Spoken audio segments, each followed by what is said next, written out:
Detox நேயர்களுக்கு வணக்கம். தாவேக்கா வெள்ளரிக்கையை விற்றிருக்கிறாங்க. இந்த வெள்ளரிக்கை உண்மையான வெள்ளரிக்கையா இல்லை சொதப்பலான வெள்ளரிக்கையா அப்படின்னு ரொம்ப கன்ஃபியூஸாக இருக்குது. ஏன்னா தங்கம் தென்னரசு ஒரு ஸ்டேட்மெண்ட் எடுத்துகிட்டு வந்து புள்ளி விவரத்தோடு சொல்கிறாரு, தாவேக்கா கொடுத்த இந்த வெள்ளரிக்கையில் இதெல்லாம் மிஸ் பண்ணியிருக்கிறாங்க, இதெல்லாம் சொல்லலை, அதை நான் புள்ளி விவரத்தோடு சொல்ல வரேன் அப்படின்னு சொல்லிட்டு அவர் சொல்லியிருக்கிறார். உண்மையிலேயே தாவேக்கா ஒரு சொதப்பலான வெள்ளரிக்கை கொடுத்துருக்குறாங்களா இல்லை உண்மையிலே வெள்ளரிக்கை கொடுத்துருக்குறாங்களா அப்படின்ற ஒரு சந்தேகம் நம்மளுக்கு எழும்புது. இதை தவிர்த்துட்டு தங்கம் தென்னரசு அவர்கள் ஓப்பன் சேலஞ்ச் ஒன்று விட்டுருக்கிறார், சவால் விட்டுருக்கார் விஜய் அவர்களுக்கு. இந்த சவாலில் நான் ஜெயிச்சிட்டேன்னா விஜய் ஆட்சி கட்டிலிருந்து விலகுவாரா? ஒருவேளை அவர் ஜெயிச்சிட்டார்னா நான் அரசியலே வேணாம், எந்த பொறுப்பும் எனக்கு தேவையில்லை, நான் என் வேலையை நான் பார்த்துக்கிறேன், அரசியலை விட்டு ஒதுங்கிறேன் அப்படின்னு சொல்லிட்டு ஓப்பன் சேலஞ்சு கொடுத்துருக்கிறாரு. அப்படி என்னதான் இந்த வெள்ளை அறிக்கையில் சொதப்பல் பண்ணியிருக்கிறாங்க, மறைச்சிருக்கிறாங்க, இவர் எதுக்கு சவால் விடுறாரு, என்ன புள்ளி விவரங்கள் சொல்லியிருக்கிறாரு அப்படின்றத இந்த வீடியோவில் ரொம்ப தெளிவாக பார்க்கலாம் வாங்க. தாவேக்கா ஆட்சி அமைக்கும் போது முதலமைச்சராக விஜய் அவர்கள் பொறுப்பேற்கும் போது அவர் சொன்னது, திமுக கஜானாவை காலி பண்ணி வயசு எடுத்துன்னு போயிட்டாங்க, இது குறித்து நான் வெள்ளரிக்கை விடுறேன் அப்படின்னு சொன்னார். ஆனால் சொன்ன மாதிரி வெள்ளரிக்கை விட்டாரா அப்படின்னா வெள்ளரிக்கை விடவே இல்லை. ஏன் அப்படின்னு பார்த்தீங்கன்னா கொஞ்சம் காலதாமதம் எடுத்துக்கிட்டு, ஆனால் ஒரு வழியாக இப்போ வெள்ளரிக்கையை விட்டுருக்குறாங்க. இந்த வெள்ளரிக்கையில் ஒரு சில விஷயங்களை அவங்க ஓப்பனாக சொல்லியிருக்கிறாங்க, ஒரு சில விஷயங்களை ஓப்பனாக சொல்கிறதுக்கு மறந்துட்டாங்களா இல்லை மறைச்சிட்டாங்களா அப்படின்ற ஒரு சந்தேகம் தான் நம்மளுக்கு எழும்புது. ஆனால் இது எல்லாத்தையுமே புள்ளி விவரத்தோட தங்கம் தென்னரசு விலைக்கு இருக்கிறார். ஏற்கனவே நிதிநிலை அறிக்கை பிப்ரவரி மாதம் இடைக்கால பட்ஜெட் ஒன்று தாக்கல் செஞ்சாங்க. இதில் எவ்வளோ கடன் வாங்கியிருக்கிறோம், எவ்வளோ செலவு பண்ணியிருக்கிறோம், எதுக்கு செலவு பண்ணியிருக்கிறோம் அப்படின்ற புள்ளி விவரத்தை தங்கம் தென்னரசு அப்போ நிதி அமைச்சராக இருக்கும்போது சட்டமன்றத்திலே என்ன பண்ணார், எல்லாத்தையும் சொல்லிட்டார். இந்த நிதிநிலையை பார்த்து தான் இவங்க என்ன பண்ணாங்க, தேர்தல் வாக்குறுதியெல்லாம் ரெடி பண்ணாங்க அப்படின்றது ரொம்ப வெட்ட வெளிச்சமாக நம்மளுக்கு தெரியும். ஸோ இந்த நிதிநிலை அறிக்கையில் என்ன சொன்னாங்க, 10 லட்சம் கோடி கடன் இருக்குது அப்படின்னு சொன்னாங்க, இந்தந்த திட்டங்களுக்கு இவ்வளோ செலவு வச்சுருக்கோம், நம்மளுக்கு வருமானம் இவ்வளோ வர வேண்டியது இருக்குது, ஒன்றிய அரசு பாஜகவே நம்மளுக்கு இவ்வளோ தர வேண்டியது இருக்குது ஆனால் தரலை அப்படின்ற எல்லா புள்ளி விவரத்தை சொன்னாங்க.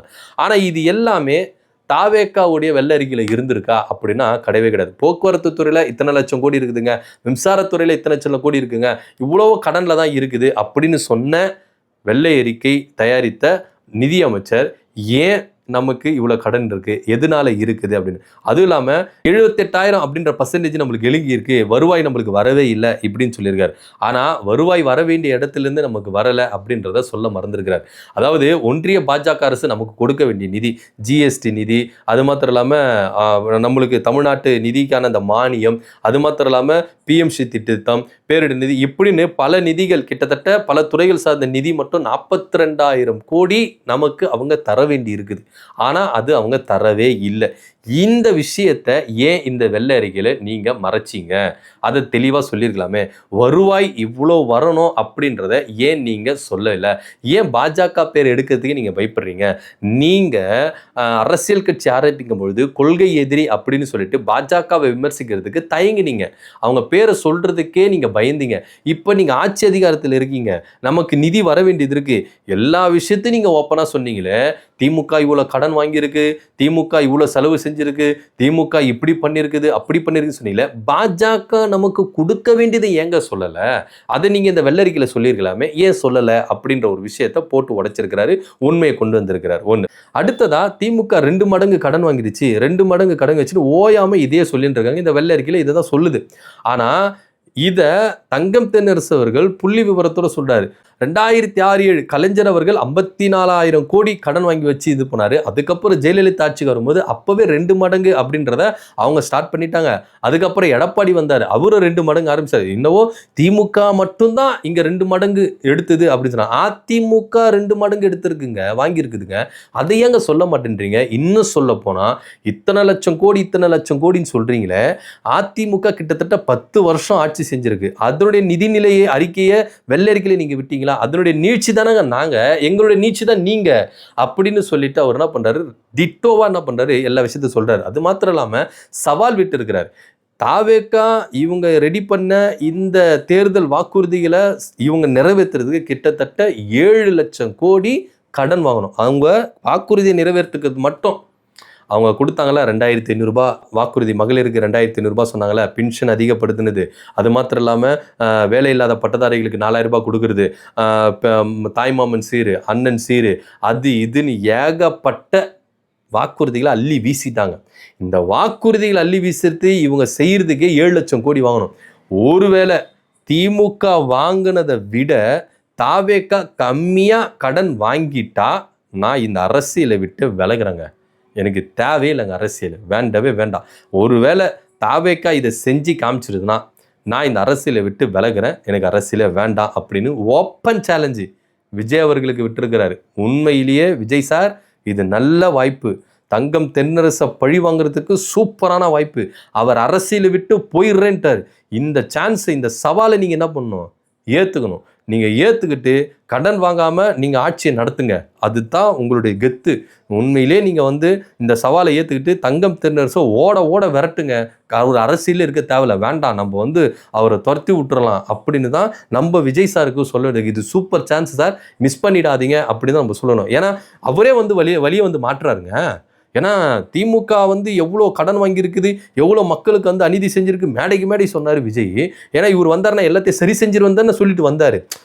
திமுக இங்கே தமிழ்நாட்டை சீர்குலைக்க வச்சிருக்குது, எல்லாமே பண்ணியிருக்குது, எவ்வளோ மிஸ்டேக் இருக்குது, இது எல்லாத்தையும் நான் சீர் செஞ்சிருவேன் சொல்லிட்டு வந்தார்ல.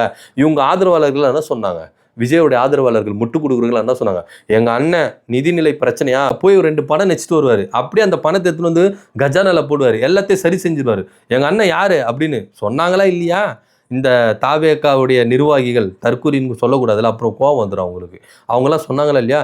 கஜானா காலி ஆயிடுச்சுன்னா ஒரு 2 படம், வருஷத்துக்கு 2 படம், அவ்வளோதான், கஜானா ஃபுல்லு அடித்து தூக்கிட்டு போயின்னு இருப்போம். அப்படி இப்படின்னு சொன்னாங்க. அடுத்த 20 வருஷம் இல்லை 50 வருஷத்துக்கு நாங்கள் தான் படம் நடித்த கஜானாவை நிரப்புவோம், படம் நடித்த கஜானாவை நிரப்புவோம் அப்படின்னு சொல்லியிருந்தாங்க. ஸோ இந்த மாதிரி உங்களுக்கு ஆளுகள் இருக்கும்போது நீங்கள் ஏன் சார் தங்கம் தென்னரசு சவாலை ஏற்றுக்கக்கூடாது அப்படின்னு தான் நம்மளுக்கு கேட்க தோணும். ஸோ அவர் ஓப்பன் சேலஞ்சு விட்டார். அவர் திமுக வாங்கினதை விட கம்மியாக வாங்கிட்டார்னா நான் இந்த அரசியல் விட்டு போயிடுறேன் அப்படின்னு. ஒட்டு மொத்தத்தில் தாவேக்கா 5 வருஷம் ஆட்சி செய்யல, அது அப்பாற்பட்ட விஷயம். ஒருவேளை ஆட்சி செஞ்சுட்டாங்கன்னா அவங்க ஆட்சி 5 வருஷம் முடியறது போது 20 லட்சம் கோடி தமிழ்நாட்டில் இருக்க எழுதி வச்சுக்கோங்க அப்படின்னு சொல்றாரு. ஸோ ஒட்டுமொத்தமாக இவங்க இந்த வாக்குறுதிகளை நிறைவேற்ற முடியாது அப்படின்னு மக்கள் கிட்ட டைரக்டாக ஓப்பனாக சொல்லாமல் திமுக இவ்வளோ செஞ்சிருக்கு, திமுக இவ்வளோ செஞ்சிருக்கு, அதனால எங்களால் செய்ய முடியல, சாரி மன்னிச்சுக்கோங்க அப்படின்னு எங்கள் மேலே பழியை போட்டுட்டு இவங்க தப்பிக்கிறதுக்கு வேலை பார்க்குறாங்க. ஆனால் இங்கே அது நடக்காது. எல்லாவற்றையும் புள்ளி விவரத்தோட அச்சு அசலாக இவங்க எந்தெந்த இடத்துல சொதப்பினாங்களோ அது எல்லாத்தையுமே புட்டு புட்டு புட்டு புட்டு வச்சிருக்காரு தங்கம் தென்னரசு. ஓடவும் முடியாது, ஒளியவும் முடியாது. வெள்ளரிக்கை கொடுக்குறேன்ற பேரில் இவங்களே தானாக வழியை மாட்டிக்கிட்டாங்க. திமுகவுக்கு நல்ல பேரை உண்டாக்கிட்டாங்க. இப்போ திமுக தீய சக்தி கிடையாது, தூய சக்தி அப்படின்னு தான் நம்ம எடுத்துக்கணும். ஸோ விஜய் அவர்களுக்கு ஒரு சூப்பர் சான்ஸு. தங்கம் தென்னரசை விடாதீங்க சார். நானே உங்களுக்கு ஒரு ரெக்வஸ்ட் வைக்கிறேன், இந்த சவாலை ஏற்றுக்குங்க. தங்கம் தென்னரசு வழியை மாட்டியிருக்கிறாரு, அந்த சவாலை ஏற்றுக்கிட்டு அவரை தோக்கடிச்சு அரசியல் விட்டு விரட்டுங்க சார். அதுதான் சார் நல்லது. ஒருவேளை நீங்கள் தோத்துட்டா என்ன சார் பண்ணுவீங்க? ஆட்சி அதிகாரத்தை விட்டு இறங்கிடுவீங்களா, இல்லை அவங்க கிட்ட குத்துருவீங்களா அப்படின்னு ஒன்று இருக்குது. அதனால் பார்த்து சார், பார்த்து எதுனா ஒரு முடிவு எடுங்க.